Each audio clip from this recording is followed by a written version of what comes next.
उस कार्य को आप क्या क्या समझते हैं? अभी लाल किले पे झंडा जलाना सही था या गलत? धार्मिक झंडा लगाना कोई अपराध तो है नहीं कहीं। कोई लाल किला ऐसा तो है नहीं कि कोई देश की राजधानी पर उसको अगर एक लाल वो झंडा लगाती पूरा देश पर कब्जा होगा, ऐसा तो कुछ है नहीं। पहले आप सरगर्मी में थे, लोगों का कहना है कि अब किसान थोड़ा जैसे कोई सरकार के साथ सेटिंग की हो ऐसे भी कहने लगे थे। अब लोग पूछने लगे, पहले लोग थे मतलब जोश में थे, अब लोग पूछते हैं भी किसान बैठे ही क्यों हैं? हमको मतलब कोई बड़ा स्टेप क्यों नहीं ले रहे हैं मोदी सरकार के खिलाफ? इससे अगला रास्ता तो बंदूक उठावे, इससे अगला रास्ता तो वो है। इलाज करेगा पक्का, कच्चा पक्का नहीं करने का। ममता बनर्जी की जीत हुई, बीजेपी की हार हुई, ये भी किसानों की वजह से हुआ। और इसी के साथ अगला सवाल है कि आने वाले यूपी इलेक्शन, पंजाब इलेक्शंस में भी ऐसा ही कुछ होगा? मोदी की जो लहर चल रही है 24 में नहीं रहेगी। आपको क्या लगता है? आप हमको गिरफ्तार करके जेल भेज दो, हम थाने में बैठे हैं आपके, तो हमको जेल भेज दो, पक्के वारंट बनाओ सब लोगों को, जो जाना चाहता हो चला जाएगा। ਸਤਿ ਸ਼੍ਰੀ ਅਕਾਲ, ਮੈਂ ਗੁਰਪਾਲ ਸਿੰਘ ਬਰਾੜ ਹਰਿਆਣਾ ਦੇ ਸ਼ਹਿਰ ਟੋਹਾਣਾ ਦੇ ਵਿੱਚ ਬੈਠੇ ਹਾਂ। ਇੱਥੇ ਬਿਲਕੁਲ ਅਸੀਂ ਜੋ ਸਦਰ ਥਾਣਾ ਟੋਹਾਣਾ ਉਹਦੇ ਗੇਟ 'ਚ ਬੈਠੇ ਹਾਂ। ਨਾਮਵਰ ਹਸਤੀ, ਨਾਮਵਰ ਕਿਸਾਨ ਨੇਤਾ ਰਾਕੇਸ਼ ਟਕੈਤ ਸਾਡੇ ਨਾਲ ਨੇ, ਸੁਰਖੀਆਂ ਦੇ ਵਿੱਚ ਰਹਿੰਦੇ ਨੇ। ਸਾਰਾ ਦੇਸ਼ ਜਾਣਨਾ ਚਾਹੁੰਦਾ ਰਾਕੇਸ਼ ਟਕੈਤ ਦੇ ਮਨ ਦੇ ਵਿੱਚ ਕੀ ਚੱਲ ਰਿਹਾ, किसान आने वाले समय ਦੇ ਵਿੱਚ ਕੀ ਕਰਨਗੇ। टकैत साहब, बहुत मुश्किल से आपके साथ बात करने का समय मिला है। अच्छा टकैत साहब, आपको क्या लगता है कि जो मोर्चा है, किसान मोर्चा, पंजाब के, हरियाणा के किसान तो खास तौर पे, लेकिन यूपी सबके किसान बहुत देर से वहां से बैठे हुए हैं। अगर आपसे हमने सवाल करना हो, लोग पूछते हैं, अब लोग पूछने लगे, पहले लोग थे मतलब जोश में थे, अब लोग पूछते हैं भी किसान बैठे ही क्यों हैं? हमको मतलब कोई बड़ा स्टेप क्यों नहीं ले रहे हैं मोदी सरकार के खिलाफ? क्या लोगे बड़ा स्टेप, बताओ। पहले आप सरगर्मी में थे, लोगों का कहना है कि अब किसान थोड़ा जैसे कोई सरकार के साथ सेटिंग की हो ऐसे भी कहने लग जाते हैं। नहीं, बड़ा स्टेप क्या ले, आंदोलन कैसे करे वो तरीका बता दो हमें। तो आपको तरीका नहीं पता? नहीं बताओ ना कि शांतिपूर्ण तरीके से बैठने से लोकतांत्रिक उसमें दूसरा तरीका क्या हो सकता है, वो बता दो, हम वही कर लेंगे। आपको लगता है भी इस तरीके से नरेंद्र मोदी मानेंगे? हम ये कह रहे हैं कि हमें सुझाव दे दो ना कोई, भाई हम अपना आंदोलन कैसे करें, वो सुझाव दे दो, हम फिर उसी तरीके से कर लेंगे। तो अगर आप कुछ रखेंगे तो लोग तो बहुत सुझाव दे भी देंगे। बताओ, आपने कुछ तो सोचा होगा ना? हमने तो सोचा है कि बैठे रहो, किसी के बाहर बैठो, अगर किसी के घर पर 2 मेहमान आ जाए, 2 महीने लोग को ना जा, तो क्या हो उस घर का? तो हम बैठे हुए ना शांतिपूर्ण, उसके घर पर बैठे हुए। घर वाले बेशर्म हो जाते हैं जी, जैसे मोदी, हो सकता है सरकार बेशर्म होकर बैठी हो। बेशर्म होकर बैठी, भाई उसका क्या इलाज है बेशर्म का, बताओ। भाई इससे अगला रास्ता तो बंदूक उठावे, इससे अगला रास्ता तो वो है आतंकवादी बने, टेररिस्ट बने, माओवादी बने। तो शांतिपूर्ण तरीके से बैठे, यही है, इसी से ही हल निकलेगा, ठीक है, इसी से हल निकलेगा। कैसा आप मानते हैं कि आपके साथ जो नौजवान हैं वो अभी भी पूरे जोश में हैं आपके साथ, हरियाणा पंजाब के? उनका जोश कम कर रहे हैं हम, ज्यादा जोश में थे वो कम कर रहे हैं उनका जोश। आपके साथ हैं? आपको लगता नहीं पहले से कम है थोड़े, मतलब क्योंकि नौजवान होता है ना, उसको इंस्टेंट रिजल्ट चाहिए होता है जल्दी में। हाँ, तो जो ज्यादा रिजल्ट, जो ज्यादा स्पीड में चले, आपको अगर यहाँ से उड़ा दे तो 100 मीटर की दौड़ जब लगाएगा तो दूसरी स्पीड होगी, 400 वाली में दूसरी होगी, और जब आपको लॉन्ग उसमें जाना होगा, बहुत लंबी उसमें 35 उसमें, तो फिर बहुत स्लो स्पीड से चलता है। तो भाई हमारे पास में जो इलाज है वो देसी इलाज है, स्लो वाला इलाज है। इलाज करेगा पक्का, कच्चा पक्का नहीं करने का। पहले उसके टेस्ट करेंगे, उस पर कौन सी दवाई काम करेगी वो दवाई उसको देंगे, फिर जो सी दवाई से उसे आराम होगा वो दवाई देंगे। उसका कोर्स थोड़ा सा लंबा है हमारे पे तुरंत वाला नहीं कि तुरंत चीर पाई करे, टांके लगाए। आजकल का जैसा ऑपरेशन है, सब ऑपरेशन के लिए भर्ती हो जाओ, में हिलाए तुरंत ऑपरेशन करेंगे। पहले तो नहीं ऑपरेशन होते थे, तो हमारे पास में तो भाई देसी इलाज है।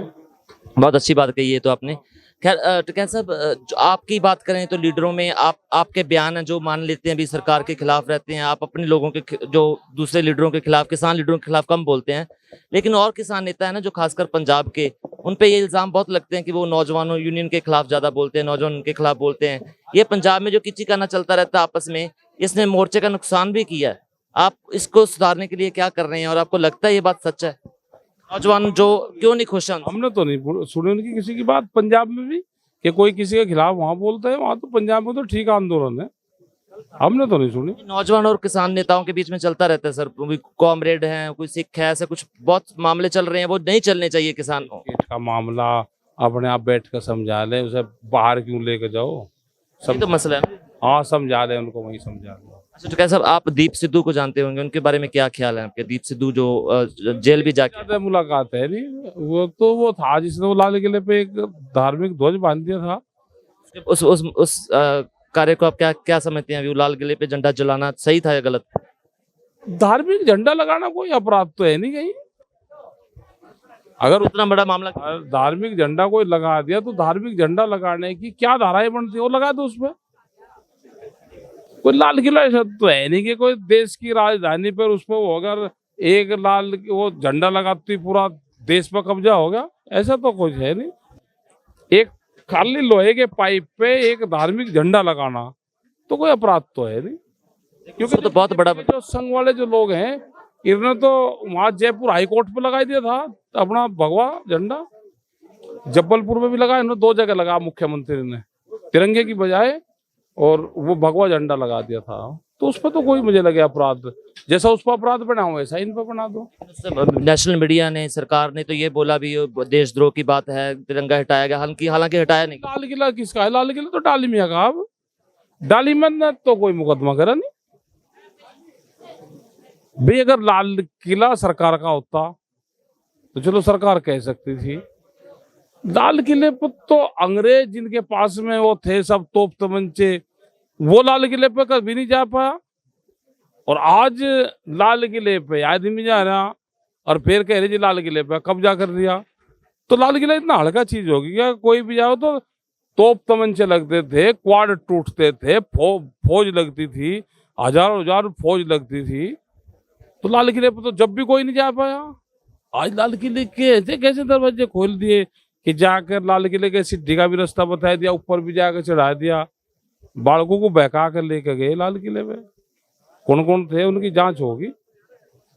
तो लोग कह देते हैं कि किसान नेता हैं जो हमारे ये इलेक्शन तक खींच के लेके जा रहे हैं, जैसे पंजाब का भी इलेक्शन आ रहा है, पंजाब मेन भी है इसमें, तो किसान नेता कुछ ऐसा है, मतलब कोई अच्छा कोई तगड़ा प्लान आगे वाला कौन सा आ रहा है जो आप सरकार के खिलाफ करने जा रहे हो? नहीं, हम तो क्या करते भाई, सरकार ही करेगी हमारे खिलाफ जो कुछ करेगी। हमने ये कहा कि 3 जो कानून है उनको वापसी ले लो, स्वामीनाथन कमेटी के आधार पे MSP तय कर दो, उस पर कानून बना दो, ये मोर्चा खत्म हो जाएगा। आगे एक कमेटी बन जाएगी, भारत सरकार और कमेटी के लोग आपस में फिर बातचीत करते हैं बहुत से मसलों पे, ये हमने कहा है। पहले तो वो मीटिंग कोई ना कोई बुला लेते थे ना, वो बुलाना से भी हट गई, मतलब सरकार के मन में डर ही नहीं रहा कोई। हाँ डर नहीं रहा। 22 जनवरी के बाद में डर खत्म हो गया सरकार का। क्यों लगता अब पता नहीं भाई डर की होगी, नहीं डरती होगी सरकार। है? ये चिंता की बात है ना कैसा?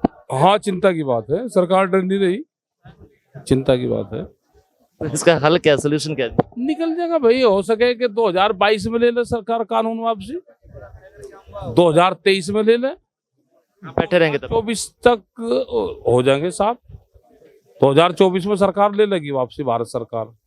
आपको लगता है कि जो आखिरी सवाल है मेरा, क्योंकि आपका समय काफी व्यस्त है, आपको लगता है कि जो ये ममता बनर्जी की जीत हुई, बीजेपी की हार हुई, ये भी किसानों की वजह से हुआ? और इसी के साथ अगला सवाल है कि आने वाले यूपी इलेक्शन, पंजाब इलेक्शंस में भी ऐसा ही कुछ होगा? मोदी की जो लहर चल रही है 24 में नहीं रहेगी? मोदी की लहर तो नहीं रहनी चाहिए 24 में, मोदी की तो नहीं, क्योंकि जो सरकार है ये बीजेपी की सरकार तो है नहीं, सरकार तो मोदी सरकार है, और मोदी सरकार को बड़ी कंपनियां चला रही।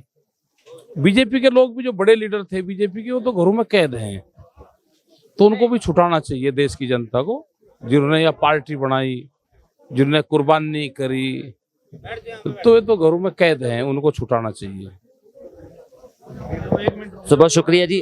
टोहाना में आप पक्के मोर्चे रहेंगे जब तक ये नहीं छोड़ेंगे? हाँ यही है, टोहाना में पुलिस स्टेशन है, ये यहाँ पे यही है जी। ਬਹੁਤ ਸ਼ੁਕਰੀਆ ਜੀ। ਔਰ ਇਹ ਸੀਗੇ ਰਕੇਸ਼ ਟਕੈਤ। ਇਹਨਾਂ ਦਾ ਕਹਿਣਾ ਕਿ ਟੋਹਾਣੇ ਦੇ ਵਿੱਚ ਜਿੰਨਾ ਚਿਰ ਗ੍ਰਿਫਤਾਰੀਆਂ ਨਹੀਂ ਖਤਮ ਹੁੰਦੀਆਂ ਉਹਨਾਂ ਚਿਰ ਇੱਥੇ ਪੱਕੇ ਮੋਰਚੇ ਰਹਿਣਗੇ। ਇਹਨਾਂ ਨੇ ਅੱਜ ਇਹ ਐਲਾਨ ਕਰ ਦਿੱਤਾ ਹੈ। ਕੈਮਰਾਮੈਨ ਇਕਬਾਲ ਦੇ ਨਾਲ ਮੈਂ ਗੁਰਪਾਲ ਸਿੰਘ, ਟੋਹਾਣਾ, ਹਰਿਆਣਾ।